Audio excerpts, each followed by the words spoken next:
మహిమ కలుగును గాక. రెండు చేతులు పైకెత్తి స్తోత్రాలు చెల్లిద్దాం. హల్లెలూయా, హల్లెలూయా, హల్లెలూయా.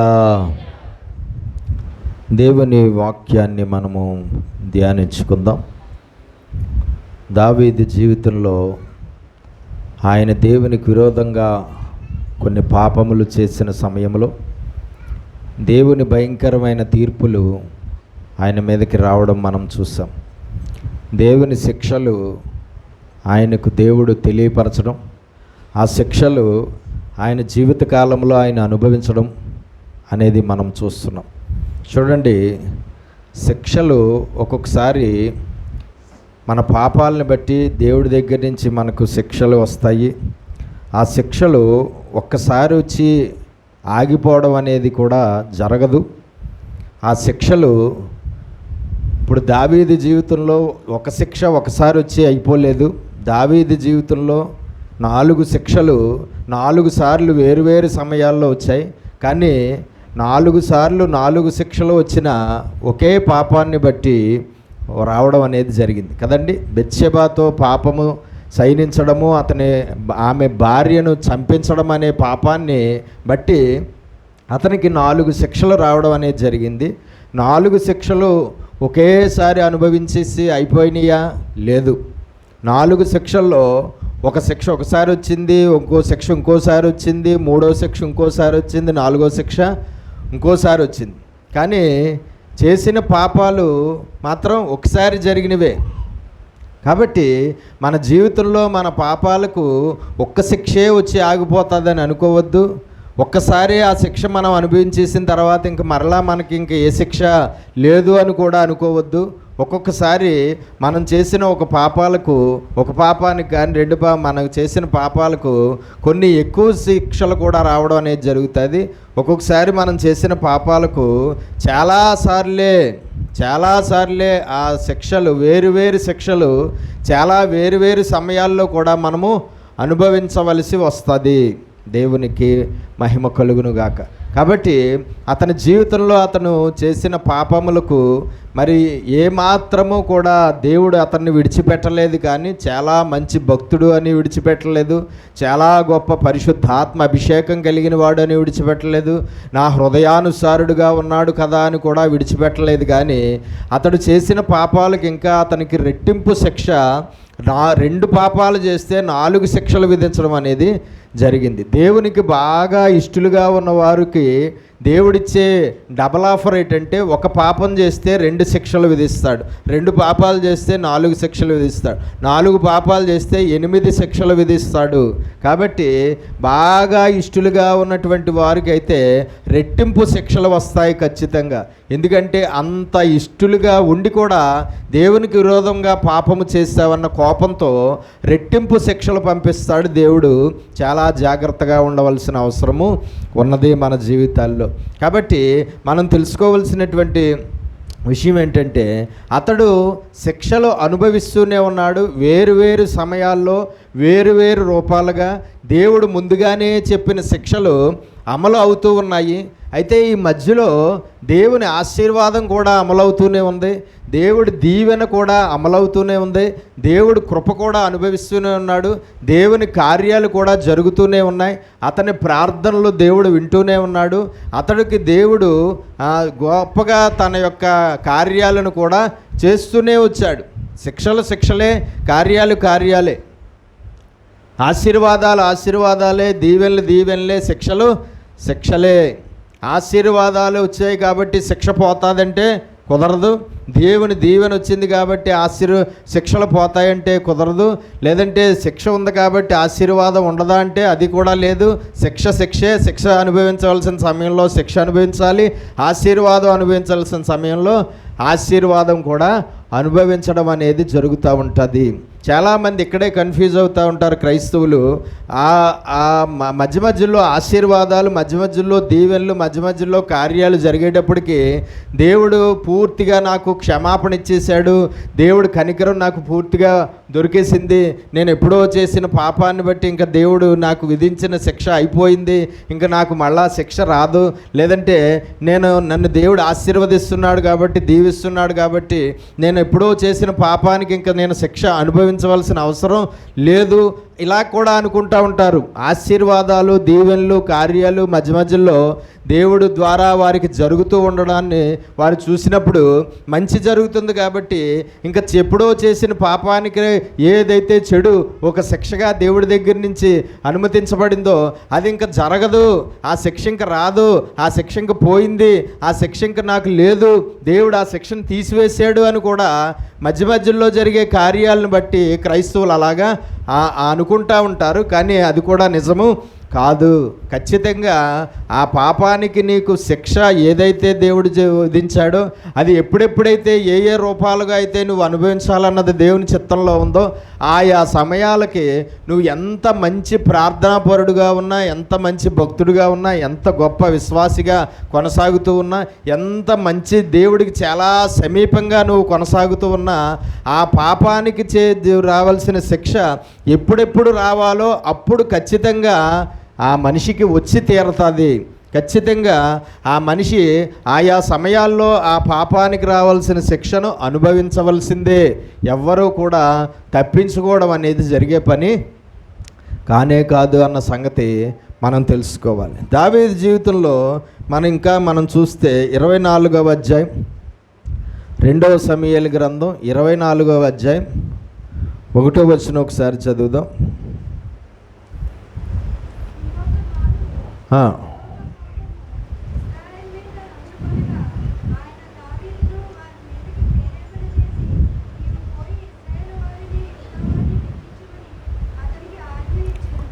చూడండి, 24వ అధ్యాయం 2వ సమూయేలు గ్రంథం 24వ అధ్యాయం 1వ వచనం చదివితే, ఇంకొక మారు యెహోవా కోపము ఇశ్రాయేలీయుల మీద రగులుకొనగా.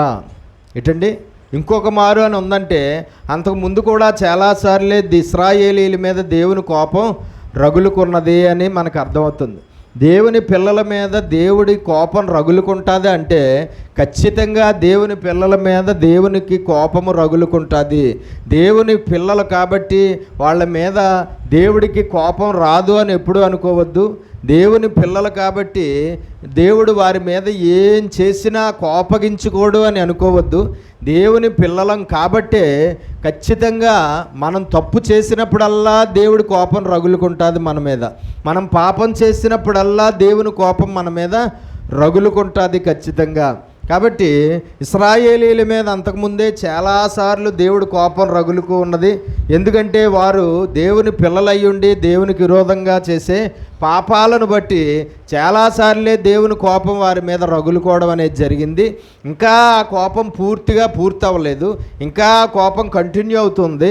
ఇప్పుడు కూడా ఇశ్రాయేలీయుల మీద దేవుని కోపం రగులుకుందంట. ఇంకొక మారు యెహోవా కోపము ఇశ్రాయేలీయుల మీద రగులుకొనగా ఆయన దావీదును వారి మీదకి ప్రేరేపణ చేసి, ఎవరినట్టండి? దావీదు మహారాజుగా ఉన్నాడప్పుడు మహారాజుగా ఉన్న దావీదును ఇశ్రాయేలీయుల మీద ప్రేరేపణ చేశాడట. ఎలాగా ఏం చేయమని? నీవు పోయి ఇశ్రాయేలు వారిని యోధా వారిని లెక్కించమని అతనికి ఆజ్ఞ ఇచ్చెను. నీవు పోయి ఇశ్రాయేలు వారిని యోధా వారిని లెక్కించమని ఆజ్ఞ ఇచ్చెను. ఓసారి ఇంకో చోట చదువుదాం ఈ మాట ఎలా రాయబడిందో. 1 దినవృత్తాంతములు 21వ అధ్యాయం 1వ వచనం. 1 దినవృత్తాంతములు 21వ అధ్యాయం 1వ వచనం.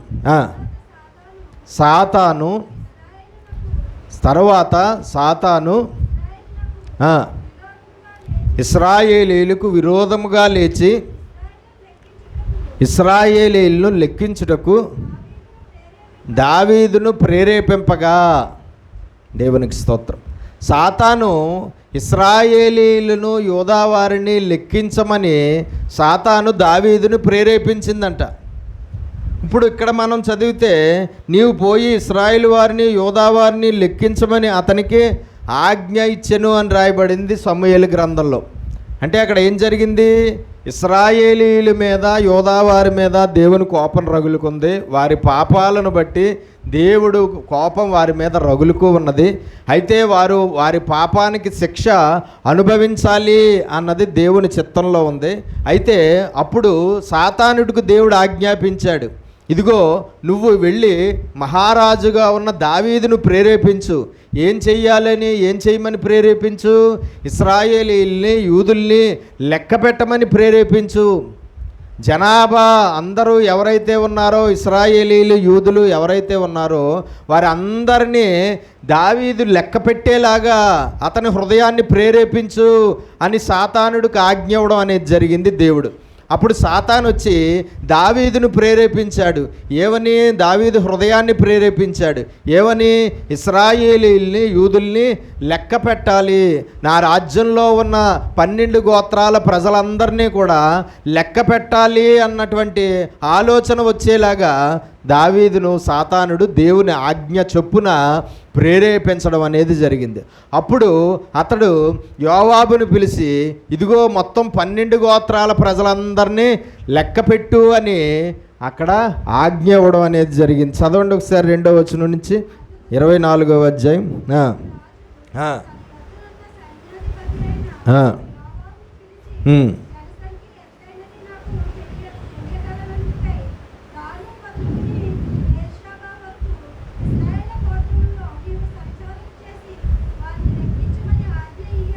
దావీదు సాతాను ప్రేరేపణతో ఏం చేశాడండి? దేవుని చిత్త ప్రకారంగా, సాతానుడు ప్రేరేపించిన ప్రేరేపణ ప్రకారంగా అతడు జనాభాను లెక్క పెట్టాలని ఆలోచనకు వచ్చి సైన్యాధిపతిగా ఉన్నటువంటి ఆ యోవాబుకు ఆజ్ఞ ఇచ్చాడు. మొత్తం 12 గోత్రాల ప్రజలందరినీ లెక్కపెట్టు, నాకు చెప్పు అని చెప్పాడు.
సంచరించి వచ్చిరి.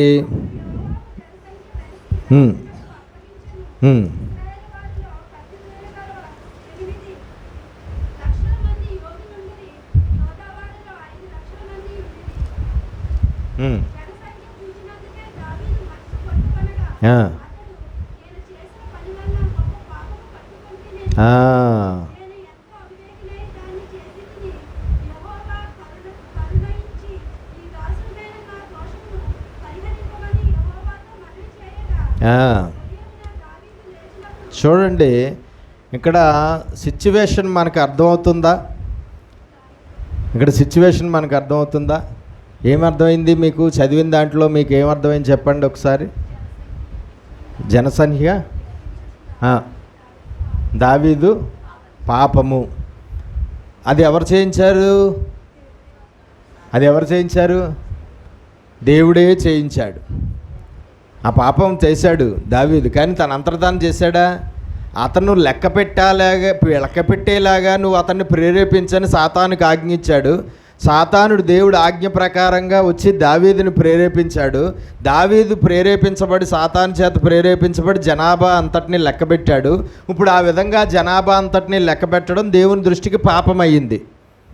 దేవుని ప్రజలను లెక్కబెట్టడం దేవుని దృష్టికి పాపమైంది. ఎందుకంటే అంతకుముందే దేవుడు ఆజ్ఞ ఏంటంటే, ఎప్పుడు జనాభా, నా జనులైన ప్రజల్ని లెక్క పెట్టడానికి వీలు లేదు ఎవరు అన్నది దేవుడిచ్చిన ఆజ్ఞ. ఎప్పుడో కేవలము అప్పుడప్పుడు ఒక్కొక్కసారి దేవుడే లెక్క పెట్టమని మోషే కాలంలో ఒకసారి, యెహోషువ కాలంలో ఒకసారి కేవలము దేవుడు ప్రజల్ని లెక్క పెట్టమని దేవుడు ఆజ్ఞ ఇచ్చినప్పుడు వారు లెక్క పెట్టారు.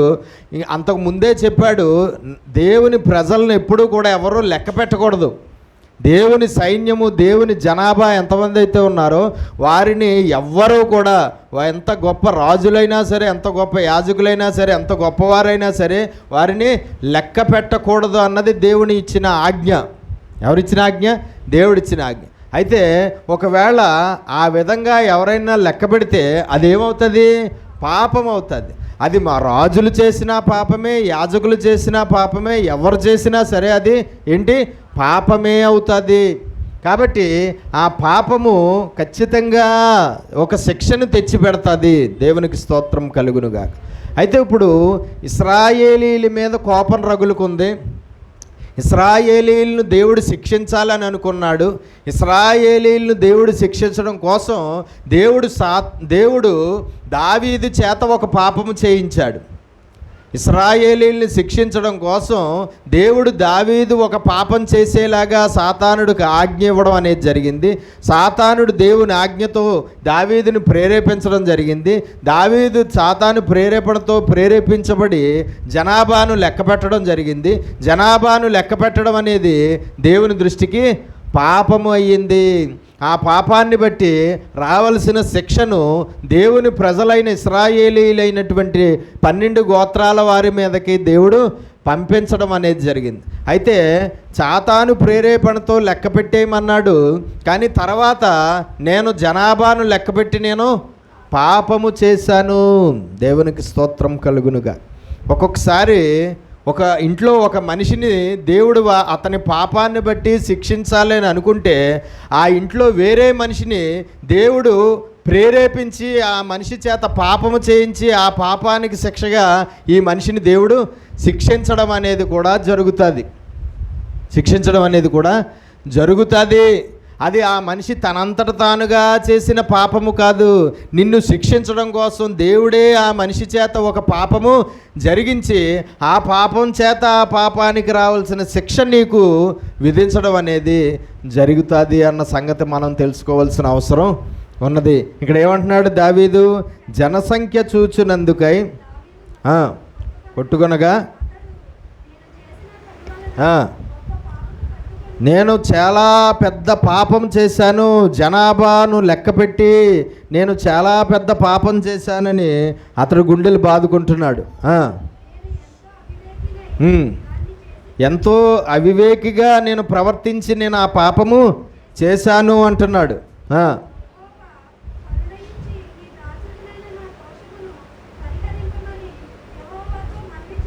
మనవి చేయగా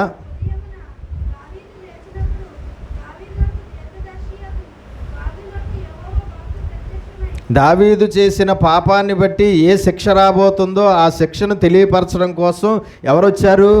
గాదు అనే సేవకుడు, దీర్ఘదర్శి ఆయన దగ్గరికి రావడం అనేది జరిగింది. విశ్వాసులు పాపము చేస్తే ఆ పాపానికి రావాల్సిన శిక్ష ఏదొస్తుందో అది ఎవరి ద్వారా చెప్తాడు? దేవుడు సేవకుల ద్వారా చెబుతాడు. విశ్వాసులు పాపం చేస్తే వారి పాపాలు ఏంటో కూడా సేవకుల ద్వారా చెప్తాడు. విశ్వాసులు పాపం చేస్తే వారి పాపాలకు ఏ శిక్ష రాబోతుందో కూడా అది ఎవరు చెప్తారు? ఎవరి ద్వారా చెప్తాడు? సేవకుల ద్వారా దేవుడు చెప్తాడు. పాపం చేసిన విశ్వాసి సైలెంట్గా ఉంటాడు. పాపం చేసిన విశ్వాసి నా పాపం ఎవ్వరికీ తెలియలేదు, ఎవ్వరూ గుర్తించలేదు, ఎవరూ చూడలేదు అని ఏమీ తెలియనట్లుగానే విశ్వాసి కొనసాగుతూ ఉండొచ్చు. ఏమీ తెలియనట్లుగానే విశ్వాసి మంచి భక్తుడిగా నటిస్తూ ఉండొచ్చు. ఏమీ తెలియదన్నట్లుగా ఏ పాపము చేయలేని మనిషిగా సమాజంలోనూ చర్చిలోనూ చలామణి అయిపోవచ్చు. కానీ విశ్వాసులు చేసిన పాపాలను దేవుడు ఎవరికి తెలియపరుస్తాడు? సేవకులకు తెలియపరుస్తాడు. ఆ విశ్వాసులు చేసిన పాపాలకు శిక్ష ఏది వస్తుందో అది కూడా దేవుడు సేవకులకి తెలియపరుస్తాడు. కొన్నిసార్లు ఆ సేవకుల్ని ఆ విశ్వాసుల దగ్గరికి పంపించి వాళ్ళు చేసిన పాపం ఇది అని చెప్పు, ఆ సేవకులకి చెప్తాడు. వాళ్ళు చేసిన పాపానికి ఈ శిక్ష వారికి రాబోతుంది అని కూడా చెప్పు అని తెలియపరుస్తాడు.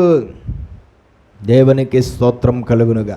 నిజమైన సేవకుడైతే ఒక విశ్వాసి జీవితంలో జరిగిన పాపము గురించి, ఆ పాపానికి రాబోయే శిక్ష గురించి దేవుడు సేవకుడికి బయలుపరిచినప్పుడు ఆ సేవకుడు ఆ విశ్వాసికి ఆ పాపం ఏమిటో, ఆ పాపానికి రాబోయే శిక్ష ఏమిటో, ఆ పాపానికి ఎటువంటి శిక్ష నీవు దేవుడు విధించాడో అది యథార్థంగా దేవుడు తెలియపరిచిన దాన్ని పర్ఫెక్ట్గా వెళ్ళి సేవకుడు ఏం చేస్తాడండి? విశ్వాసికి చెప్పాలి. కానీ ఈనాడు అలాగ విశ్వాసులకు చెప్పే సేవకులు ఉన్నారా? ఒక విశ్వాసి ద్వారా పాపం జరిగింది, కానీ ఆ ఏ పాపము చేయలేనట్లుగా ఆ విశ్వాసి చలామణి అయిపోతూ ఉన్నారు. మనుషుల దగ్గర మంచి భక్తురాలుగా చలామణి అయిపోతూ ఉన్నారు. కానీ ఆ మనిషి యొక్క పాపము గురించి, ఆ పాపానికి వచ్చే శిక్ష గురించి దేవుడు సేవకుడికి బయలుపరిచాడు. ఇప్పుడు ఆ సేవకుడు ఆ విశ్వాసతో చెప్తాడా? ఇక్కడ గాదు వచ్చి చెప్పినట్లుగా చెప్తాడా? అక్కడ నాతాన్ వచ్చి చెప్పినట్లుగా చెప్తాడా? ఈనాడు చెప్పేవారు ఉన్నారా అలాగా? ఎందుకు చెప్పరు? భయం. విశ్వాసులంటే భయం. ఎందుకు భయం? ఏంటండి ఎందుకు భయం? నేను వెళ్ళి ఆ విశ్వాసి చేసిన పాపం గురించి చెప్తే, నేను వెళ్ళి ఆ విశ్వాసి చేసిన పాపము వచ్చే శిక్ష గురించి చెప్తే ఏమవుతుందని భయం? వాళ్ళు కోపగించుకుని చర్చ్ మానేస్తారు. వాళ్ళు కోపం వస్తే చర్చ్ మానేస్తారు. చర్చ్ మానేస్తే వాళ్ళ ద్వారా నాకు వచ్చే దశమ భాగం నాకు లాస్ అయిపోతుంది. కాబట్టి వాళ్ళ పాపం గురించి నాకెందుకు, వాళ్ళకి వచ్చే శిక్ష గురించి నాకెందుకు, వాళ్ళు చేసిన పాపానికి వాళ్ళకే శిక్ష ఏదో రోజు వస్తుంది. మనం సైలెంట్గా ఉందాం, మనం అనవసరంగా వాళ్ళ దగ్గర బ్యాడ్ అయిపోకూడదు, మనం అనవసరంగా వాళ్ళ పాపం గురించి చెప్పి, వాళ్ళకి శిక్ష గురించి చెప్పి మనం వాళ్ళని పోగొట్టుకుని, వాళ్ళ ద్వారా వచ్చే ఆర్థిక లాభాన్ని పోగొట్టుకుని ఎందుకు మనం అవస్థపడాలి అని ఆలోచించేవారు సేవకుల్లో చాలామంది ఉన్నారు.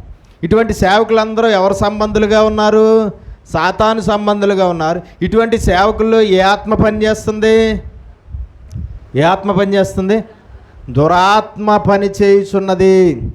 అది కరెక్ట్ కాదు. నిజానికి సేవకులుగా ఉన్నటువంటి వారికి అది కరెక్ట్ కాదు. సేవకులుగా ఉన్న వారికి నువ్వు ఆ మనిషి జీవితంలో జరిగిందంతా నీకు ఎందుకు చెప్తున్నాడంటే, ఆ మనిషిని నువ్వు గద్దించాలని, ఆ మనిషిని నువ్వు హెచ్చరించాలని, ఆ మనిషిని నువ్వు బుద్ధి చెప్పాలని, ఆ మనిషి చేసిన పాపము, ఆ మనిషి చేసిన పాపానికి రావాల్సిన శిక్ష ఇది అని నువ్వు తెలియపరిస్తే, ఆ మనిషి పశ్చాత్తాపడి మారు మనసు పొందుకుని దేవుడి దగ్గర కన్నీరు గార్చి ప్రార్థన చేసి ఆ మనిషి మళ్ళా దేవుడి వైపు తిరిగితే, ఆ మనిషికి మళ్ళా దేవుడు తన రక్షణ, తన యొక్క నిత్యజీవం ఇవ్వడానికి ఇష్టపడతాడు.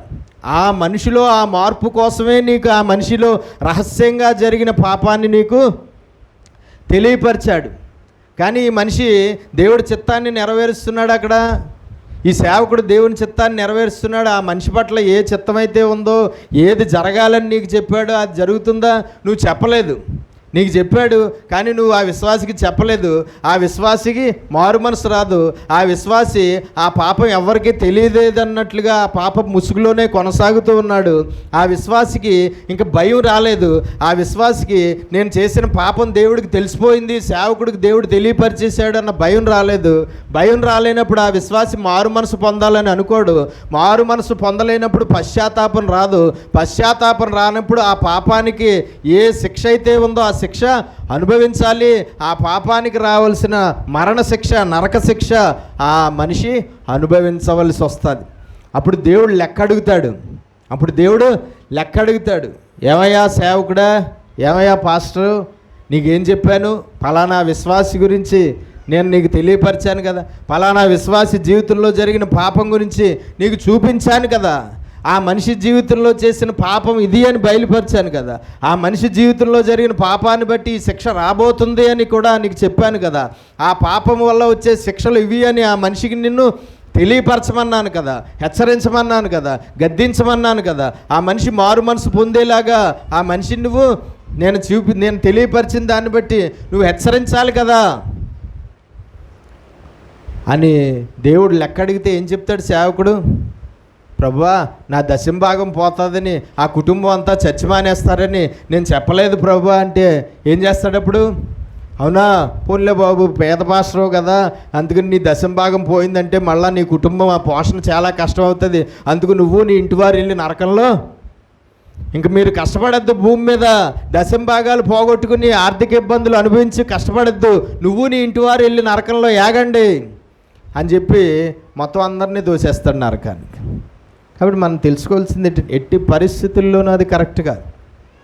ఒక విశ్వాసి కొరకు నేను కనిపెట్టి ప్రార్థన చేస్తున్నాను, చెప్పబడిన ఒక ప్రార్థన అవసరం కొరకు, జరగవలసిన ఒక కార్యం కొరకు కనిపెట్టి ప్రార్థన చేస్తూ ఉంటే దేవుడు ఏ కార్యం అయితే జరగాలని దేవుడు కోరుకుంటున్నారో ఆ మనిషి ఆ కార్యం జరుగుతుంది, చేస్తానని చెప్పలేదు, కానీ ఆ మనిషి చేసిన పాపాలు కొన్ని నాకు తెలియపరిచాడు. ఆ మనిషి ఆ విశ్వాసి చేసిన పాపాలు కొన్ని నాకు తెలియపరిచాడు. ఆ విశ్వాసి చేసిన పాపాలకు ఇప్పుడు కోరుకుంటున్న కార్యం నేను చేయటం లేదు అని తెలియపరిచాడు. ఆ మనిషి ద్వారా జరిగిన పాపాలను బట్టి ఏ కార్యం జరగాలని ప్రార్థన చేస్తున్నారో నువ్వు ఆ మనిషి అందరూని ఆ కార్యం నేను చేయటం లేదు. ఆ మనిషి చేసిన పాపాలకు నేను విధించే శిక్ష ఏమిటంటే వారు కోరుకుంటున్న ఆ కార్యము వారి జీవితంలో జరగదు. కాబట్టి ఈ పాపాలు, ఆ పాపానికి శిక్షగా ఈ కార్యము కూడా, ఏ కార్యం జరగాలని ఆశపడుతున్నారో ఆ కార్యము జరగదు, జరగనివ్వను, నేను చెయ్యను అని దేవుడు స్పష్టంగా చెప్పాడు. దేవుడు స్పష్టంగా తెలియపరిచాడు. ఇప్పుడు నేనేం చేయాలి? చెప్పండి మీరు. ఏం చేయాలి చెప్పాలి. చెప్తే ఏమవుతుంది? కోపం వస్తుంది. కోపం వస్తే ఏమవుతుంది? చర్చి మానేస్తారు. చర్చి మానేస్తే ఏమవుతుంది? వాళ్ళ ద్వారా వచ్చే రాబడి తగ్గిపోతుంది. కాబట్టి ఇప్పుడు వారి ద్వారా వచ్చే దశంభాగాన్ని నేను పోగొట్టుకోవడం నాకు ఇష్టం లేక నేను ఆ మనిషికి చెప్పకుండా ఉండాలి కదా, రూల్ ప్రకారంగా అయితే, అంతేనా? కానీ నేను అలా చేయలేదు. ఏం చేశాను? దేవుడు నాకు చెప్పిన వెంటనే నేను ఫోన్ చేసి, మీ ద్వారా జరిగిన పాపాలు ఇవి, మీ ద్వారా జరిగిన పాపాలకు ఈ శిక్ష మీకు విధించబడింది, మీ ద్వారా జరిగిన పాపాలను బట్టి మీరు కోరుకున్న కార్యము మీ జీవితంలో జరగదు, ఆశించవద్దు ఆ కార్యం కొరకు, అది దేవుడు విధించిన శిక్ష, దేవుడు విధించిన శిక్ష అని నేను చెప్పడం జరిగింది. ఇప్పుడు కరెక్టేనా? అది కరెక్టేనా? ఏం జరగాలి? ఇలా చెప్పేసాను కాబట్టి ఏం జరగాలి? ఇలా చెప్పేసాను కాబట్టి కోపం రావాలి, కోపం వచ్చి మానేయాలి. కానీ అలా జరిగిందా? కోపం వచ్చి మానేయాలి, అలా జరిగిందా? జరగలేదు. ఇలాంటి కోపాలే వచ్చి మానేయడం అనేది ఎవరు చేస్తారో తెలుసా? నిజంగా మంచి భక్తులుగా ఉన్నవారు చేయరు. ఎవరు చేస్తారో తెలుసా? అలాంటి కోపాలు వచ్చి చచ్చి మానేసి ఇచ్చేయడాలు అనేది ఎవరు చేస్తారో తెలుసా? లోపల సాతాను ఆత్మచేత నడిపించబడుతున్న భక్తులు ఎవరైతే ఉంటారో, లోపల దేవుని ఆత్మచేత కాకుండా సాతాను ఆత్మచేత నింపబడి నడిపించబడుతున్న భక్తులు ఎవరైతే ఉంటారో వారికే ఇలాంటి కోపాలు వస్తాయి. వారికే ఇలాంటి విషయాలు బట్టబయలైనప్పుడు కోపాలు వచ్చి వాళ్ళు చర్చిలు మానేసి వేరే చర్చిలకు పోవడాలు, లేదంటే మొత్తం దేవుడిని వదిలేయడాలు, లేదంటే మొత్తం చర్చిని వదిలేయడం, ఇలాంటి రకరకాల పనులు చేస్తూ ఉంటారు. కానీ దేవునికి ఆ మనిషి కోపం రాలేదు. ఏమొచ్చిందో తెలుసా? నేను చెప్పింది పశ్చాత్తాపం వచ్చింది. చెప్తున్నప్పుడే ఎంతో ఏడవడం అనేది జరిగింది.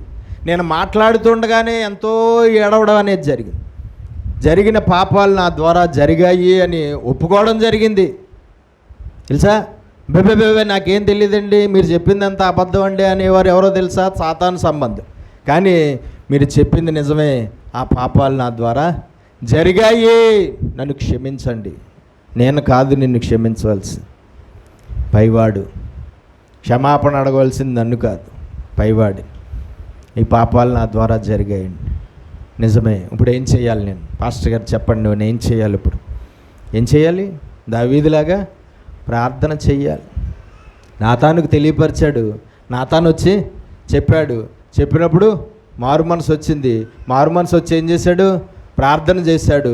ప్రార్థన చేయడం వల్ల శిక్ష పోలేదు, కానీ నేను ఎప్పుడూ చెప్తాను, ప్రార్థన ఎంత చేసినా దానికి రావాల్సిన శిక్ష పోదు. పాపం జరిగింది అంటే దాని శిక్ష ఎంతటి వాడైనా అనుభవించి తీరాల్సిందే. ఎట్టి పరిస్థితుల్లోనూ ఆ పాపానికి రావాల్సిన శిక్ష పోవడం అనేది జరగదు, జరిగే పని కాదు. నువ్వు అలాగా దావీదులాగా ప్రార్థన పశ్చాత్తాపంతో విరిగి నలిగిన హృదయంతో ప్రార్థన చేస్తే శిక్ష పోదు కానీ రక్షణ వస్తుంది, శిక్ష పోదు కానీ నిత్య జీవం వస్తుంది, శిక్ష పోదు కానీ పరలోకంలో ప్రవేశించడానికి దేవుడు అనుమతినిస్తాడు చనిపోయిన తర్వాత. కానీ పాపానికి శిక్ష భూమి మీదే అనుభవించాలి. అది ఎన్ని రోజులు అనుభవించాలో అన్ని రోజులు అనుభవించాలి, ఎప్పుడెప్పుడు అనుభవించాలో అప్పుడప్పుడు అనుభవించాలి, ఎంత ఘోరంగా అనుభవించాలో అంత ఘోరంగానే. నువ్వు ఎంత మంచి భక్తుడివైనా సరే దాని శిక్ష అనుభవించవలసిందే. ఎవ్వరూ ఆ శిక్ష నుంచి నిన్ను రక్షించగలరు అనేది ఎట్టి పరిస్థితుల్లోనూ జరగదు. ఆ శిక్ష నుంచి నిన్ను రక్షించడం అనేది భూమి మీద ఉన్న మనిషిగా పుట్టిన వాడికి ఎవరికీ సాధ్యం కాదు. ఆ శిక్ష నుంచి నిన్ను తప్పించడం అనేది ఏ పాస్టర్కే సాధ్యం కాదు. ఆ శిక్ష నుంచి నిన్ను విడిపించడం అనేది ఏ భక్తుడికి సాధ్యం కాదు. నువ్వు ఏం చేసినా ఆ శిక్ష నుంచి నిన్ను ఎవ్వరూ తప్పించలేరు. ఆ శిక్ష యాజ్ ఇట్ ఈజ్గా దేవుడి చిత్త ప్రకారంగా మనిషి అనుభవించవలసిందే. కానీ ఆ మారు మనస్సుతో ఆ పశ్చాత్తాపంతో ఆ మనిషి చేసిన విరిగి నలిగిన హృదయంతో చేసిన ప్రార్థనకు వచ్చే ప్రతిఫలం ఏంటంటే పరలోకంలో స్థానం దొరుకుతుంది, రక్షణ దొరుకుతుంది, నిత్య జీవాన్ని క్యాన్సిల్ చేయడు, జీవగ్రంథంలో పేరు కొట్టేయకుండా అలాగా ఉంచుతాడు. పరలోకం చనిపోయాక పరలోకం రావడానికి దేవుడు అనుమతిస్తాడు, నిత్య జీవం పొందుకోవడానికి దేవుడు అనుమతిస్తాడు. శిక్ష మాత్రం ఎట్టి పరిస్థితుల్లోనూ నేను తీసేస్తున్నాను అని అనడు. శిక్ష మాత్రం నేను క్యాన్సిల్ చేసేసాను అని అనడు. 51వ ప్రార్థన 51వ కీర్తనలో ప్రార్థన చేసిన తర్వాత 4 శిక్షలు క్యాన్సిల్ అబ్బాయి అనడా? నీకు నేను విధించిన 4 శిక్షలు ఈ 51వ ప్రార్థన నువ్వు చేసిన ఈ ప్రార్థన బట్టి 4 శిక్షలు రద్దు చేసేస్తున్నాను అన్నాడా? 4 శిక్షలు క్యాన్సిల్ చేసేస్తున్నా, 4 శిక్షలు కొట్టేస్తున్నా, 4 శిక్షలు నువ్వు అనుభవించవలసిన అవసరం లేదన్నాడా? అనుభవించాడా దావీదు? అంత గొప్పవాడయ్యుండి కూడా అనుభవించాడా? ఏమొచ్చింది 51వ కీర్తన ద్వారా? రక్షణ వచ్చింది. ఏమొచ్చింది? రక్షణ వచ్చింది. 51వ కీర్తన ద్వారా పరలోకం దొరికింది. 51వ కీర్తనలో చేసిన ప్రార్థన ద్వారా నిత్య జీవం దొరికింది. 51వ ప్రార్థన ద్వారా దేవుడి మహిమలో ప్రవేశించడం అనేది జరిగింది. కానీ 4 శిక్షల్లో ఒక్క శిక్ష కూడా క్యాన్సిల్ అవ్వలేదు. 4 శిక్షల్లో ఒక్కటి కూడా అనుభవించకుండా ఉండలేదు అతను కదా. కాబట్టి మనం తెలుసుకోవాల్సింది ఏంటంటే ఏ మాత్రమో కూడా జరిగే పని కాదు. కాబట్టి శిక్ష తప్పించడం నా వల్ల కాదు, శిక్ష రాకుండా తీసివేయడం నా వల్ల కాదు. కానీ రక్షణ దొరుకుతుంది, రక్షణ దేవుడు ఇస్తాడు, నిత్యజీవం ఇస్తాడు. దేవుని సన్నిధిలో విరిగి నలిగిన హృదయంతో జరిగిన పాపాలను బట్టి ప్రార్థన చేయండి, అంతకుమించి ఏమీ లేదు అని చెప్పడం జరిగిందన్నమాట. దేవునికి స్తోత్రం కలుగును గాక. హల్లెలూయా. అయితే ఇక్కడ గాదు వచ్చి ఏమంటున్నాడు? యెహోవా వాక్కు ప్రత్యక్షమై ఇలాగ సెలవిచ్చును, నీవు పోయి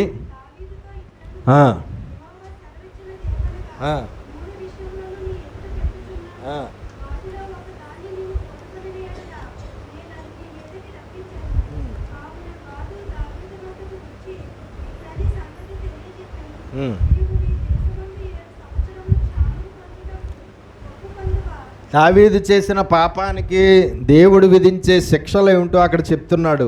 ఏంటంటే మొదటిది 3 ఆప్షన్స్ ఇచ్చాడు. 3 ఆప్షన్స్లో మొదటిది ఏంటి? 7 సంవత్సరములు భయంకరమైన క్షామము, కరువు వస్తుంది. ఓకేనా?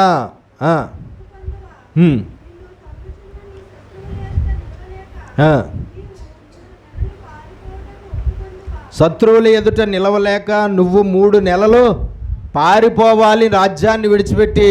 రెండోది అది, దానికి ఒప్పుకుంటావా?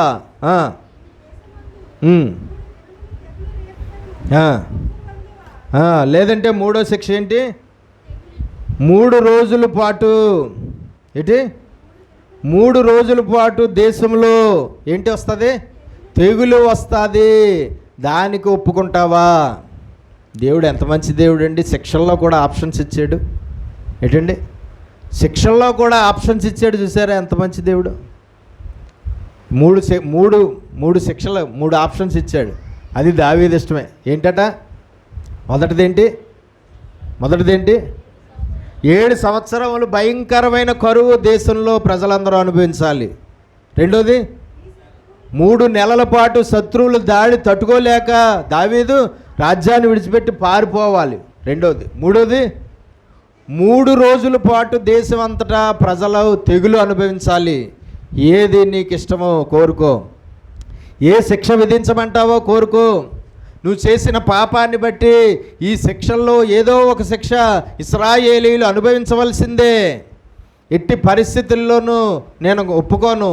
ఏ శిక్ష విధించమంటావో నువ్వే చెప్పంటే దావీదేమన్నాడు చూద్దాం.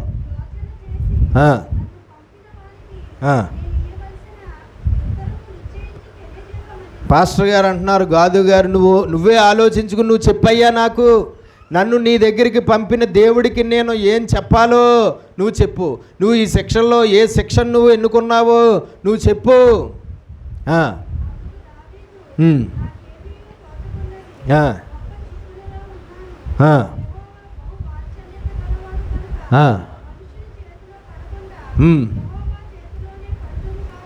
నేను చేసిన పాపం చాలా ఘోరమైనది. నేను చేసిన పాపానికి మనుషుల చేతుల్లో పడే కన్నా దేవుని చేతిలోనే పడి నేను శిక్ష అనుభవించడం నాకు మంచిది.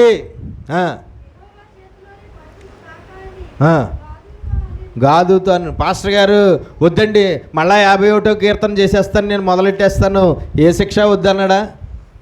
ఏంటండి, గాదు గారు పాస్టర్ గారు వద్దు, 51వ కీర్తనలో అప్పుడు చేసిన ప్రార్థన నేను మళ్ళా చేసేస్తాను, నాకు ఏ శిక్ష వద్దు, ఈ 3 శిక్షలు కూడా నాకు నచ్చలేదు, నాకు ఏ శిక్ష వద్దు, నేను మళ్ళా దేవుడికి ప్రార్థన చేసేస్తాను అన్నాడా? అనలేదండి. ఎందుకంటే ఆల్రెడీ అనుభవం. అలాగప్పుడు ప్రార్థన చేసినా దేవుడు ఆ ప్రార్థన వినలేదు. అలాగప్పుడు ప్రార్థన చేసినా ఆ ప్రార్థన దేవుడు అంగీకరించలేదు. అలాగప్పుడు ప్రార్థన చేసినా ఆ ప్రార్థన ఏ మాత్రము అతనికి సహాయము చెయ్యలేదు అన్న సంగతి అనుభవపూర్వకంగా అతడు ఆల్రెడీ గుర్తించిన వాడే. కాబట్టి నేను ఎంత పశ్చాత్తాపంతో ప్రార్థన చేసినా రావలసిన శిక్ష రాకుండా ఆగదు అన్న సంగతి ఆల్రెడీ అతనికి బాగా తెలుసు. కాబట్టి ఇప్పుడు ఏమంటున్నాడు? మనుషుల చేతిలో పడే కన్నా దేవుడి చేతిలో పడ్డమే మంచిది. దేన్ని కోరుకున్నాడు? 3వ దాన్ని కోరుకున్నాడు. ఏంటి? 3 రోజుల పాటు దేశం అంతటా తెగులు అనేది రావడానికి దేవుడు ఆ శిక్ష విధించమని కోరుకున్నాడు. తర్వాత చదవండి.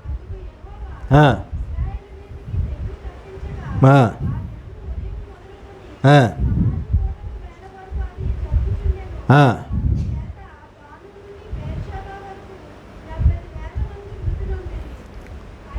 70,000 మంది మృతి పొందిరి.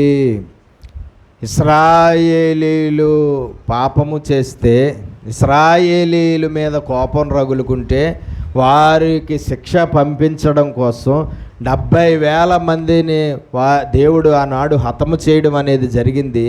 దానికి ఆ శిక్ష అమలవ్వడం కోసం ఒక పాపం దేవుడు దావీదు చేత చేయించి ఆ పాపాన్ని బట్టి ఆ మనిషిని మనం తెలుసుకోవాలి. ఒకవేళ నిన్ను కానీ నన్ను కానీ నీ పాపాన్ని బట్టి కానీ నా పాపాన్ని బట్టి కానీ లేదంటే వేరే వారి పాపాలను బట్టి కానీ ఒకవేళ దేవుడు శిక్షించాలనుకుంటే దేవుడు నీ ఇంటిలో వారినే ఒకరిని ప్రేరేపించి నీ ఇంటిలో వారి చేతే ఒకరి చేత పాపం చేయించి ఆ పాపానికి శిక్షగా నిన్ను నన్ను నీ ఇంటి వారిని నా ఇంటి వారిని శిక్షించడం అనేది జరుగుతుంది. దేవునికి స్తోత్రం కలుగు. పాపం ప్రత్యేకంగా మనం చేసిన తర్వాతే శిక్షలు వస్తాయని అనుకోకండి. శిక్షించాలి అని అనుకున్నాడంటే ఖచ్చితంగా పాపాలు కూడా ఆయనే మన చేత జరిగిస్తాడు. నీ చేత నా చేత నీ ఇంటి వారి చేత నా ఇంటి వారి చేత పాపం జరగాలి. శిక్ష రావాలంటే పాపం జరగాలి. ఆ పాపం జరిగించేలాగా సాతానుడికి ఆజ్ఞాపిస్తాడు. వాడిని వెళ్ళి ప్రేరేపించు, వీడిని వెళ్ళి ప్రేరేపించు, వాడు పాపం చెయ్యాలి, వాడు పాపం చేస్తే అప్పుడు వీడిని నేను శిక్షించాలి. వాడు పాపం చేయాలి, అప్పుడు ఆ ఇంటి వారిని నేను శిక్షించాలి. ఎందుకంటే అంతకుముందే వారు పాపులు, అంతకుముందే వారిలో ఎన్నో పాపాలు ఉన్నాయి. ఆ పాపాలను బట్టి శిక్షించాలి, ఖచ్చితంగా వెళ్ళి చేయి అంటాడు. ఇప్పుడు ఇశ్రాయేలీల్లో 70,000 మందిని దేవుడు చంపేశాడు, శిక్ష అది. దానికోసం ఎవరి చేత పాపం చేయించాడు? దావీదు చేత పాపం చేయించాడు. దావీదు చేత ఆ పాపం జరిగేలాగా ఎవరికి అనుమతి ఇచ్చాడు ప్రేరేపించమని? సాతానుడికి అనుమతి ఇచ్చాడు. సాతానుడు వచ్చి ప్రేరేపించాడు. ప్రేరేపించగానే దావీదు జనాభా లెక్కలు చేసి జనాభాను లెక్కబెట్టి పాపం చేశాడు. ఆ పాపానికి శిక్ష ఇది అని చెప్పాడు. అందులో ఏ శిక్ష కావాలో నువ్వే కోరుకో అన్నాడు. అప్పుడు ఒక శిక్ష కోరుకున్నాడు. కోరుకున్న వెంటనే శిక్ష అమలైపోయింది. ఆ శిక్ష ప్రతిఫలం ఏంటి? 70,000 మంది చనిపోయారు. ఎవరు వీళ్ళు? చనిపోయిన వారు ఎవరు? ఇశ్రాయేలీలు. చంపింది ఎవరు? తెగులు పంపించి చంపింది ఎవరు? 70,000 మందిని. ఎవరు? దేవుడు. ఏ దేవుడు? వారు పూజించే దేవుడే. ఏ దేవుడు? వారు పూజించే దేవుడే, వారు సేవించే దేవుడే, వారు బలులు అర్పించే దేవుడే, వారి దేవుడే. ఆయన ప్రజలైన వారిని శిక్షించాడు. దేవునికి స్తోత్రం కలుగునుగా. చాలామంది క్రైస్తవులకి రక్షకుడనే తెలుసు దేవుడు, కానీ క్రైస్తవులందరూ తెలుసుకోవాల్సింది దేవుడు శిక్షకుడు కూడా. రక్షకుడు రక్షకుడు రక్షకుడు, రక్షించేవాడు, రక్షించు రక్షించు అంటారు. కానీ పాపం చేశాను శిక్షించు అని ఎవరన్నా అంటారా? నాయనా నన్ను రక్షించు రక్షించు రక్షించు రక్షించు. పాపం చేసినప్పుడు పాపం చేశాను ప్రభువా నన్ను శిక్షించు అని ఎవరైనా ప్రార్థన చేస్తారా? ప్రార్థన చెయ్యకపోయినా ఆ బంపర్ ఆఫర్ నీకు నాకు ఉంటుంది ఖచ్చితంగా. ఏంటండి? ప్రార్థన చెయ్యకపోయినా మనం చెయ్యం, కానీ మన పాపాలను బట్టి మనము శిక్ష అనుభవించవలసిందే. మన పాపాలను బట్టి మన దేవుడు మనల్ని శిక్షిస్తాడు. మన పాపాలను బట్టి మనము మన ఇంటివారు ఆయా సమయాల్లో ఆ శిక్షలు అనుభవించి తీరాల్సిందే. ఎంత గొప్ప భక్తులమైనా సరే, ఎంత ప్రార్థనాపరులమైనా సరే, ఎంత గొప్ప అభిషేకాలు కలిగిన వారైనా సరే, ఎంత గొప్ప వరాలతో పనిచేస్తున్న వారైనా సరే, ఎంత పెద్ద సేవకులైనా సరే, వారి వారి పాపాలను బట్టి వారు శిక్షలు అనుభవించవలసిందే దేవుడి వలన. ఏ మాత్రము కూడా తప్పించుకోవడం అనేది జరగదు, కుదరదు. అయితే ఏమన్నాడు? ఏం చేశాడట? దేవుడు శిక్ష విధించాడు, తెగులు పంపించాడు. తెగులుకి ఎంతమంది చచ్చిపోయారట? 70,000 మంది చచ్చిపోయారు.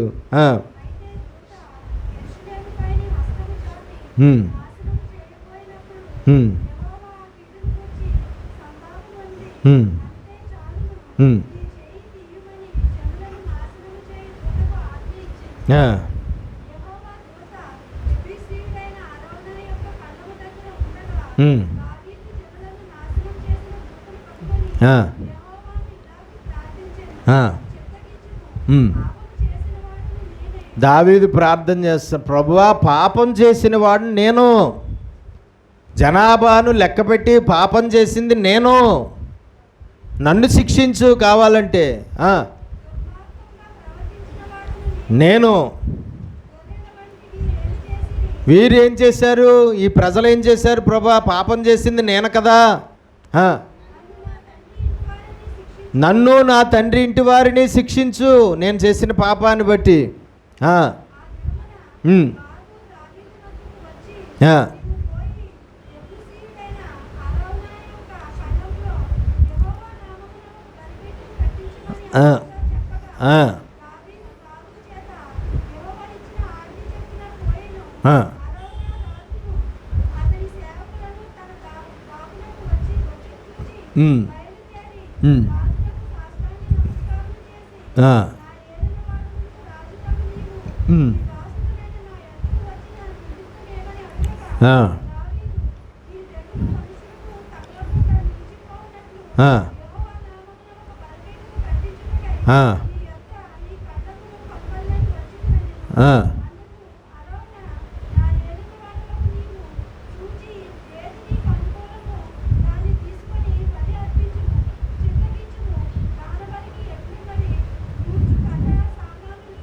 చూడండి ఒకసారి మొదటి దినవృత్తాంతములు 21వ అధ్యాయం చదివాం కదా, అందులో రాయబడిన విషయాలు కూడా ఒకసారి చదువుదాం.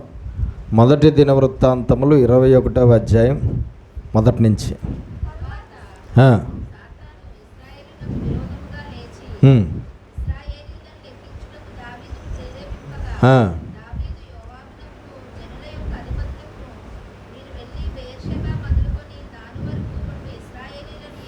సరే, 6వ వచనం వరకు జనాభా లెక్కలు జరిగాయి, ఎంతమంది వచ్చారన్నది చెప్పాడు. 7వ వచనం చదువు.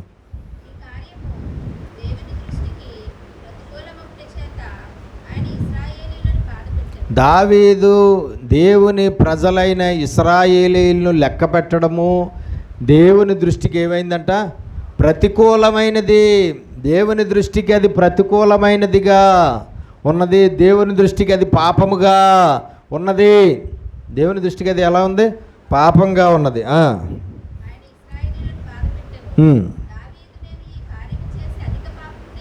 తెచ్చుకుంటుని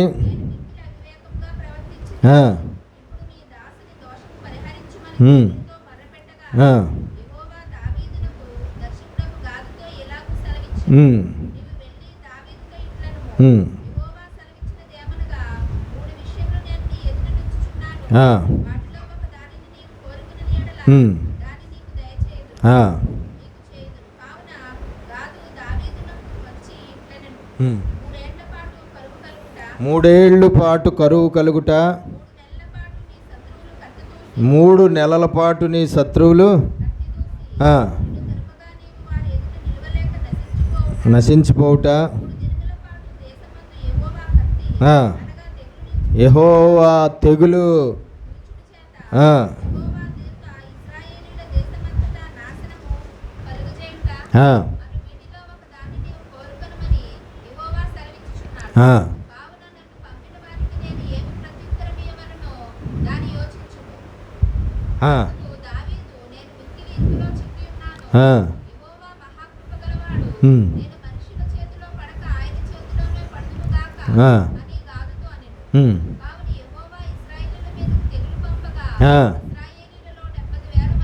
ఇశ్రాయేలీయులలో 70,000 మంది చనిపోయిరి.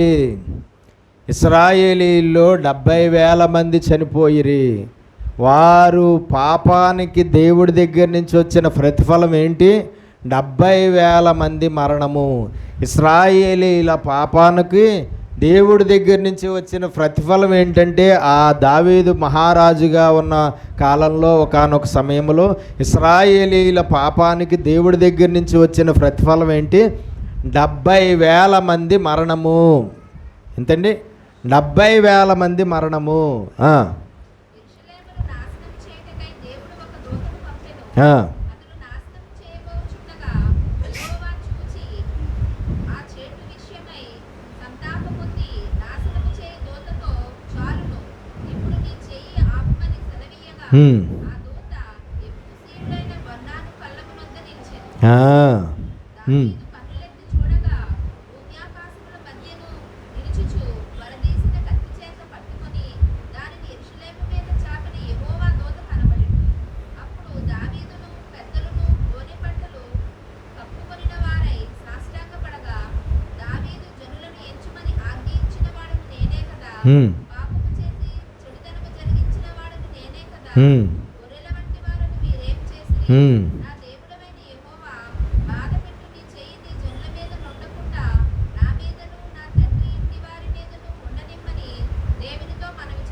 చూడండి, ఆయన కోరుకున్నది ఏంటి? 3 రోజులు తెగులు. అందులో మొదటి రోజు అమలైపోయింది. దేవుని దగ్గర నుంచి దూత వచ్చి ఆ దేశంలో మొదటి రోజు ఆ తెగులు అమలు చేస్తే, మొదటి రోజు ఆ తెగులుకి ఎంతమంది చచ్చిపోయారు? 70,000 మంది చచ్చిపోయారు.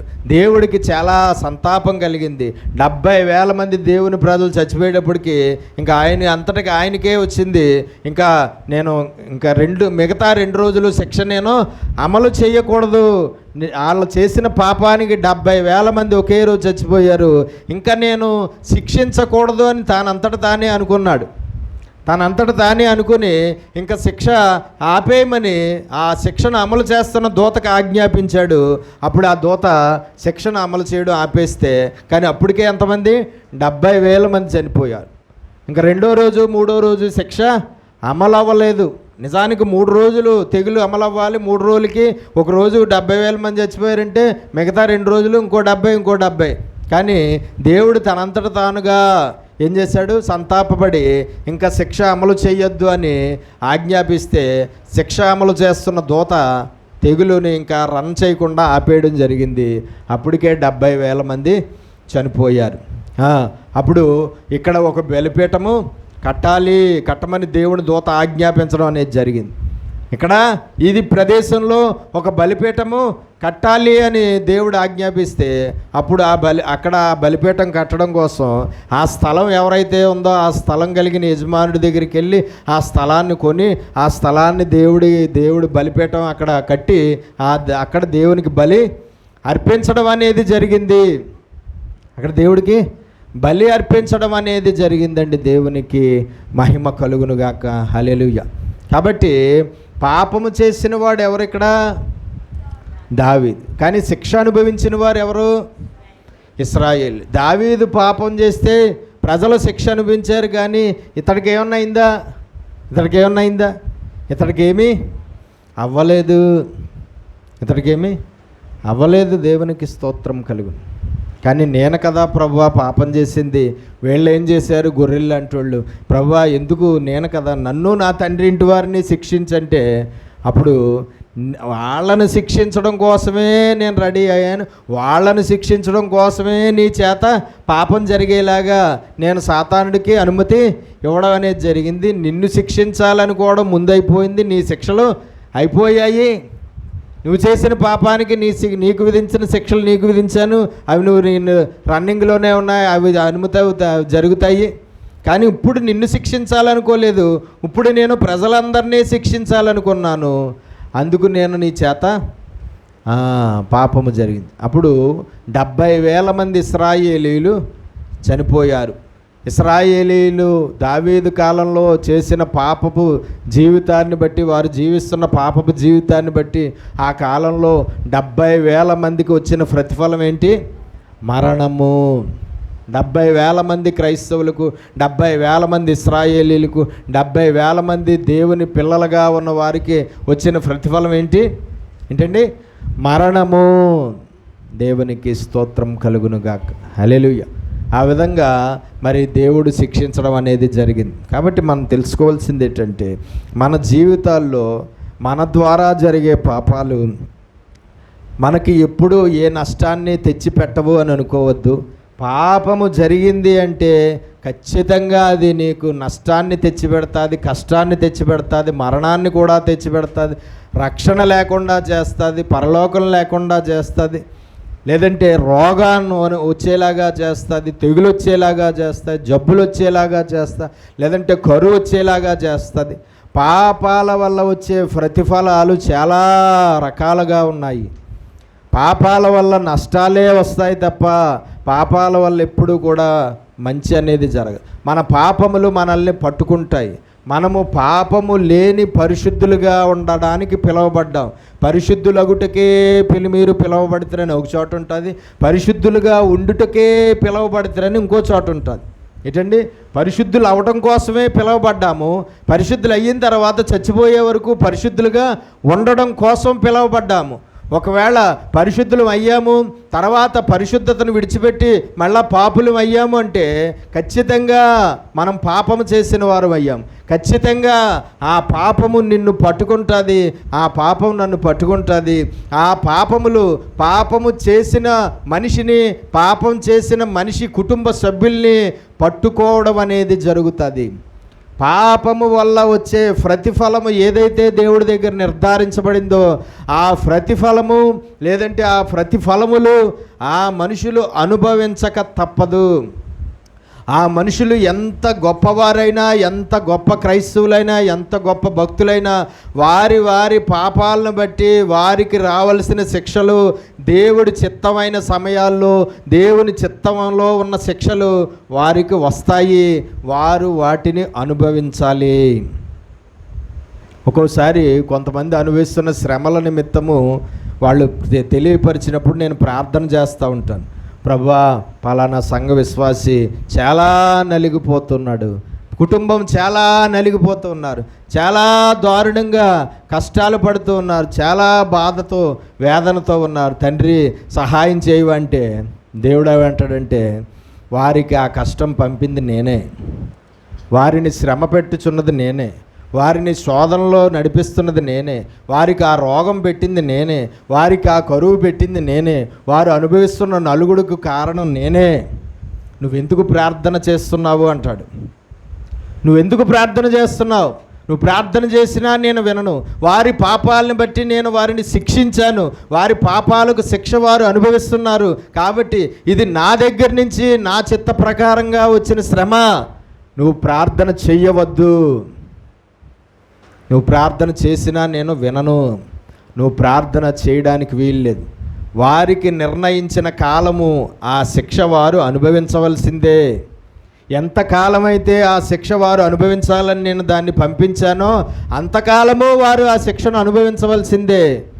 నీకు జాలి ఎక్కువైపోయి, దయ ఎక్కువైపోయి, కనికరం ఎక్కువైపోయి ప్రార్థన చేస్తున్నావు, కానీ నోరు మూసుకుని ఉంటే మంచిది అంటాడు నన్ను. ఏం చేయాలి ఇప్పుడు? నోరు మూసుకుని ఉండాలి. మనకి జాలి, దయ, కనికరం దేవుడి కన్నా ఎక్కువైపోయినాయి అనుకోండి, ఆ శిక్షలు అక్కడి నుంచి ఇక్కడికి వచ్చేస్తాయి అన్నమాట, ట్రాన్స్ఫర్ అయిపోతాయి. నీకు నాకన్నా ఎక్కువ జాలి ఉందరా, నీకు నాకన్నా దయ ఎక్కువ ఉంది, నాకన్నా ప్రేమ నీకు ఎక్కువ ఉంది, ఆ విశ్వాసుల మీద, నా విశ్వాసుల మీద నాకన్నా నీకే ఎక్కువ జాలి, దయ, కనికరం ఎక్కువైపోయి చాలా భారంగా ప్రార్థన చేసేస్తున్నావు. సరే, అయితే ఆ శిక్షను అక్కడ ఆపి నీకు కంటిన్యూ చేస్తాను, నువ్వు అనుభవించు అంటాడు. జాగ్రత్త. దేవుని చిత్తానికి విరోధమైన ప్రార్థనలు చేయడం కూడా పాపమే. దేవుని చిత్తానికి విరోధమైన ప్రార్థనలు చేసినా అది కూడా ఏమవుతుంది? పాపముగా ఎంచబడుతుంది, తప్పుగా ఎంచబడుతుంది, అపరాధంగా ఎంచబడుతుంది. దాని ప్రతిఫలాన్ని మనం కూడా అనుభవించవలసి వస్తుంది. నా సేవా జీవితంలో ఇలా ఈ పాపం చాలాసార్లు చేసి చాలా శిక్షలే అనుభవించాను నేను. ఎన్నోసార్లు అనుభవపూర్వకంగా దాన్ని నేను అనుభవించినా దయ, జాలి, కనికరము తగ్గటం లేదు నాకు. ఏంటండి, ఎన్నోసార్లు ఈ పాపం నేను చేసి నేను కొన్ని శిక్షలు అనుభవించాను కూడా. కాబట్టి మనం తెలుసుకోవాల్సింది ఏంటంటే, దేవుడు శిక్షించినప్పుడు వారిని కాపాడమని, రక్షించమని, విడిపించమని, తప్పించమని వారు అడిగినా వినడు దేవుడు. వారి పక్షంగా వేరొకరు అడిగినా సరే వినడు. దేవుడు శిక్షించినప్పుడు శిక్షాకాలం ఎంతైతే ఉందో అంతా పూర్తయ్యే వరకు ఎవరు ఎంత ప్రార్థన చేసినా వినడు. ఎంతకాలం వారు ఆ శిక్ష అనుభవించాలని దేవుడి దగ్గర డిక్లేర్ అయిందో అంతకాలము వారు ఆ శిక్షను అనుభవించవలసిందే.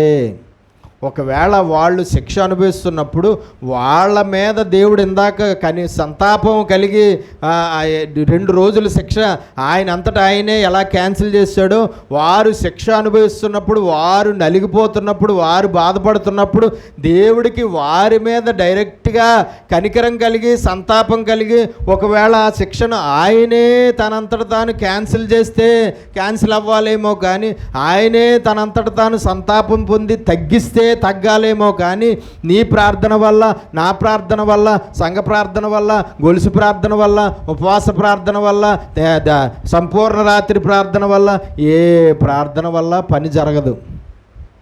ఏ ప్రార్థన వల్ల పని జరగదు. 70 ఏళ్ళు వాళ్ళు చెరలో ఉండాలన్నది దేవుడు నిర్ణయించేశాడు.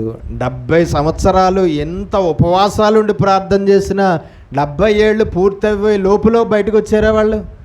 70 ఏళ్ళు పూర్తి అయిన తర్వాతే బయటకు వచ్చారు తప్ప 70 ఏళ్ళు పూర్తి అవ్వకుండా వాళ్ళు సంవత్సరానికి 4 సార్లు ఉపవాసం ఉండి దేవుణ్ణి శాంతిపరచాలనుకున్నా దేవుడు వినలేదు. వినలేదు. అలాగా శిక్ష వచ్చినప్పుడే దానికి ఎంతకాలం అని డిక్లేర్ అయిపోతుంది. మన మట్టి పొరలకి అవి ఏమి తెలియవు కదా. అది శిక్ష అని తెలీదు, అది ఎంతకాలము దేవుడి దగ్గర రన్నింగ్లో ఉందో అని తెలీదు, అది దేవుడి దగ్గర నుంచి వచ్చింది అని తెలీదు, ఏమీ తెలీదు.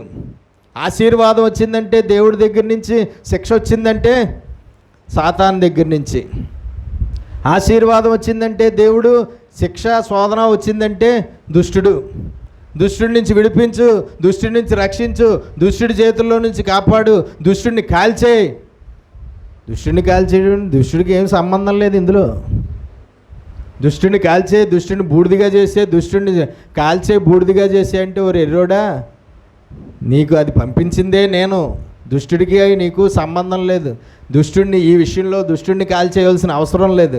ఎందుకంటే అది నువ్వు అనుభవిస్తున్నావంటే అది నేను నీకు పంపించిన శిక్ష, కానీ దుష్టుడి దగ్గర నుంచి వచ్చిన శిక్ష ఏమీ కాదు అని పైన నవ్వుకుంటూ ఉంటాడు ఆయన. కాబట్టి మనం తెలుసుకోవాల్సింది ఏంటంటే, మనము మన జీవితాల్లో ఏ రూపంగానూ ఏ పాపానికి చోటు ఇవ్వద్దు. చోటు ఇచ్చామంటే సత్యమే, చోటు ఇచ్చామంటే దేవుడి చేతుల్లో నుంచి తప్పించుకోవడం జరిగే పని కాదు. చోటు ఇచ్చామంటే ఆ శిక్షాకాలం ఎంతైతే ఉందో అంతకాలము ఆ శిక్ష అనుభవించవలసిందే తప్ప దాని నుంచి నిన్ను నువ్వు కాపాడుకోలేవు, దాని నుంచి నీ కుటుంబాన్ని నువ్వు కాపాడుకోలేవు, దాని నుంచి నిన్ను ఎవ్వరూ కాపాడడం అనేది జరిగే పని కాదు. దేవునికి స్తోత్రం కలుగునుగా. హల్లెలూయా. కాబట్టి తెలివైన వాడు చేసే పనేంటి? జ్ఞానం కలిగిన వారు చేసే పనేంటి? ఈ పాపాలు చేయమని ఎవడు చెప్పాడు? ఆ శిక్షలు పొందుకోమని ఎవడు చెప్పాడు? ఆ శిక్షలు అనుభవించమని ఎవడు చెప్పాడు? ఆ శిక్షలు తీసివేయమని ప్రార్థన చేయమని ఎవడు చెప్పాడు? తర్వాత దేవుడు సోసారి అని చెప్తే మళ్ళీ నిరాశతో బాధపడమని ఎవడు చెప్పాడు? ఇదేమీ జరగకుండా ఉండాలంటే మన జీవితంలో మనం ఎప్పుడు ఏ పాపము చేయకుండా ఉంటే హ్యాపీ. మన జీవితంలో ఎప్పుడు ఏ పాపము చేయకుండా మనం జీవిస్తే ఏ పాపము లేదు, ఏ పాపానికి ఏ శిక్ష లేదు. ఏ శిక్ష నీకు లేనప్పుడు నువ్వు ఎంతో సమాధానంగా, సంతోషంగా, ఆనందంగా, ఉల్లాసంగా, ఉజ్జీవంగా, ఆశీర్వాదకరంగా, దీవెనకరంగా జీవించవచ్చు. అప్పుడు మనము ఏ మాత్రము ఇది అవ్వాల్సిన అవసరము లేదు. కాబట్టి పాపము జోలికి పోవద్దు అన్నాడు. అలాగే మనం ఎప్పుడూ కూడా బతికున్నంతకాలము ఏ పాపము జోలికి వెళ్లకుండా జీవిద్దాం. అట్టి దీవెన ఆశీర్వాదం దేవుడు మనందరికీ దయచేయునుగాక. ప్రార్థన చేసుకో. పరిశుద్ధుడా, ప్రేమ కలిగిన మా ప్రియ పరలోకపు తండ్రి, నీ శ్రేష్టమైన ఘనమైన నామమును బట్టి మీకు స్తోత్రాలు. ఇంతవరకు మీరు మాకు బోధించిన నీ వాక్యాన్ని బట్టి స్తోత్రాలు. విన్న వాక్యం విడిచిపెట్టేవారిగా ఉండి మమ్మల్ని మేము మోసం చేసుకోకుండా విన్న వాక్యాన్ని అనుసరించి జీవించి ఫలించుటకు మాకు సహాయించి, వాక్య ప్రకారమైన జీవితాలతో, వాక్య ప్రకారమైన క్రియలతో, వాక్య ప్రకారమైన బ్రతుకుతో మేము నీ ఆశీర్వాదాలకు వారసులు అవటానికి సహాయించి, మా జీవితాల్లో మేము చేసిన పాపాలు మమ్మల్ని ఖచ్చితంగా పట్టుకుంటే మేము చేసిన పాపాలకు తగిన జీతం మేము అనుభవించవలసిందే, మేము చేసిన పాపాలకు తగిన శిక్ష మేము అనుభవించవలసిందే, మేము చేసిన పాపాలకు తగిన ప్రతిఫలాన్ని మేము అనుభవించకుండా ఎవ్వరూ ఆపలేరు, ఎవ్వరూ మమ్మల్ని రక్షించలేరు, ఎవ్వరూ మమ్మల్ని కాపాడలేరు నాయనా. అయ్యా, ఆ పాపాలకు శిక్ష మాకు వచ్చినప్పుడు మేము తట్టుకోలేక ఎంతలా మొర్రపెట్టినా ఒకవేళ ఆ సమయంలో ఆ మొర్ర నువ్వు వినకుండా చెవులు మూసేసుకుంటావేమో. మేము ఎంతో బాధపడుతూ వేదన పడుతూ నీకు మొర్ర పెడితే నువ్వు మొర వినకుండా నువ్వు దేవా తండ్రి మా ప్రార్థనను రిజెక్ట్ చేస్తావేమో. మా పక్షంగా ఎంతోమంది ప్రార్థన చేసినా వారి ప్రార్థనను కూడా నువ్వు రిజెక్ట్ చేస్తావేమో. ఎంతోమంది ప్రార్థన చేసినా వారు ప్రార్థన నువ్వు ఆలకించకుండా నువ్వు అయిపోతావేమో తండ్రి. నాయనా, ప్రతి వానికి వాని క్రియలను బట్టి ప్రతిఫలము ఇస్తాను అని నువ్వు చెప్పావు నీ వాక్యంలో. ఎంతటి వాడైనా సరే వాడు వాని జీవితంలో చేసిన పాపాల యొక్క జీతాన్ని ఖచ్చితంగా అనుభవించవలసిందే. ఆ పాపాలకు జీతంగా ఏ శిక్షలైతే నీ దగ్గర అమలయ్యాయో, అనుమతి పొందాయో, ఆ శిక్షలు ఆయా సమయాలకి ఖచ్చితంగా మేము అనుభవించవలసిందే. ఎవ్వరూ మమ్మల్ని రక్షించలేరు ప్రభువా. నువ్వు శిక్షించినప్పుడు మమ్మల్ని రక్షించగలిగిన మనుషుడు ఎవరూ లేరు. నువ్వు శిక్షించినప్పుడు మమ్మల్ని రక్షించే దేవుడు ఎవరూ లేరు. నువ్వు శిక్షించినప్పుడు మమ్మల్ని రక్షించే సేవకులు ఎవరూ లేరు. నువ్వు శిక్షించినప్పుడు మమ్మల్ని రక్షించే సంఘం ఎవరూ లేరు. ఎవరికీ సాధ్యం కాదు. నువ్వు శిక్షించినప్పుడు ఆ శిక్ష నుంచి మమ్మల్ని రక్షించడం కోసం ఎవరు ఎన్ని ప్రయత్నాలు చేసినా ఎవరి ప్రయత్నము ఫలించదు నాయన. కాబట్టి ప్రభువా, జ్ఞానము కలిగి, వివేకం కలిగి, వివేచన కలిగి, తెలివి కలిగి, బుద్ధి కలిగి మా జీవితాల్లో మేము పరిశుద్ధులం అన్న సంగతి మర్చిపోకుండా, పరిశుద్ధులుగా ఉండడానికే మేము పిలువబడ్డామన్న సంగతి మర్చిపోకుండా, పరిశుద్ధతతో మేము జీవించి ఏ పాపము చెయ్యని వాక్యానుసారమైన బ్రతుకు మేము కలిగి ఉండి నీ ఆశీర్వాదాలకు, దీవెనలకు, నీ పరలోకానికి, నీ నిత్య జీవానికి, నీ సమాధానానికి, నీ సంతోషానికి మేము నిత్యము వారసులం అయ్యేలాగా మాకు సహాయం చేయమని యేసు పరిశుద్ధ నామమున ఈ ప్రార్థన అడిగి వేడుకొంచున్నాం పరమ తండ్రి. ఆమేన్.